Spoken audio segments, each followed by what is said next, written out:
Une nouvelle tuile pour le gouvernement bruxellois. Le Conseil d'État vient d'annuler le cadre linguistique du service incendie, un cadre qui fixe la répartition du personnel entre francophones et néerlandophones. Évidemment, ces décisions risquent d'avoir des conséquences sur la gestion du service. Jean-Christophe Pezès et Béatrice Broutot. Cet après-midi, de jeunes recrues étaient en formation à la caserne et certaines se demandent sans doute de quoi demain sera fait.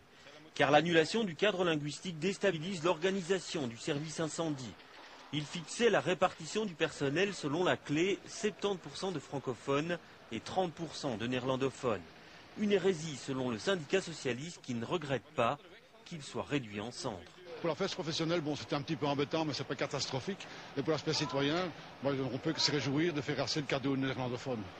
Alors pourquoi vous estimez que le cadre linguistique était fait sur de mauvaises bases ? Mais tout à fait, bon, si on fait le comptage de volume de travail à Bruxelles, il y a 11% de volume de travail néerlandais et 89% de francophones. C'est pourtant un autre comptage dans certains départements qui a débouché sur la clé de répartition. Un comptage boiteux, dit le syndicat, qui ne tient pas compte des réalités de terrain. Quoi qu'il en soit, d'autres par contre s'inquiètent des conséquences de la décision.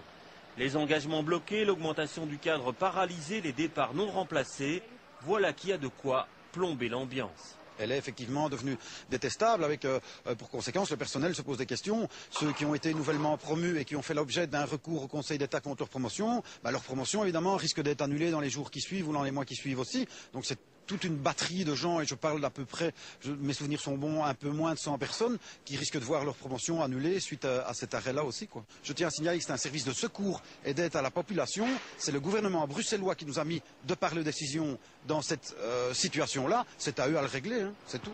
Et le ministre responsable n'a pas d'autre choix que de remettre l'ouvrage sur le métier. Mais cela prendra du temps. Selon le Conseil d'État, la manière dont et la méthode que nous avons utilisée pour procéder à ce comptage manque de clarté. Ça diverge de ce que disait la Commission permanente de contrôle linguistique qui a validé notre méthode de comptage. Mais donc on va essayer de se conformer aux remarques du Conseil d'État. Il faudra en tout cas de très nombreux mois, mais je pense que la priorité aussi dans cette région, si on ne veut pas complètement paralyser nos administrations, c'est d'assouplir les lois linguistiques qui sont beaucoup trop rigides, beaucoup trop strictes et qui ne correspondent plus à la réalité bruxelloise. En attendant, le feu de la discorde risque de couver longtemps encore au service incendie. Les pompiers sont descendus dans les rues de Bruxelles ce matin, une action de mécontentement pour dénoncer l'absence de cadre linguistique qui empêche, je vous le rappelle, tout nouvel engagement. Ils étaient une centaine à manifester. Le reportage de Marc Debont et Nicolas Skenartz. À la sortie de la caserne, ils ne sont qu'une centaine à affronter le froid pour une manifestation sous forme de parade dans les rues de Bruxelles. Devant le cabinet du ministre-président d'abord, ensuite à Flagey, où se tient un colloque pour fêter les 20 ans de la région. Comme pour rappeler que pendant cette période, le cadre linguistique a déjà été cassé de nombreuses fois. On ne va plus savoir engager personne. Les recrues qui sont occupées à passer leur formation ne pourront pas être nommées. Plus personne ne va pouvoir bénéficier d'une promotion. Même, ça va même encore plus loin, les gens qui ont été promus en déant les 5 ans risquent de voir leur promotion cassée.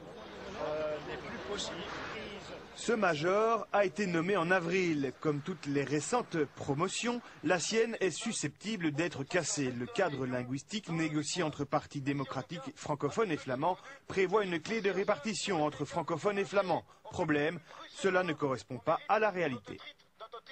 Des comptages ont été faits à ce niveau-là. Je crois qu'on arrivait grosso modo à une dizaine de pourcents côté néerlandophone pour 90% côté francophone. En recevant les délégués, les autorités bruxelloises n'ont pu que présenter les textes. Les lois linguistiques imposant un tel système ont été rédigées au fédéral et ne peuvent donc être amendées que par le fédéral. Si le fédéral n'agit pas au niveau de la région bruxelloise, elle bloque carrément toute une région, ce qui nous paraît inconcevable.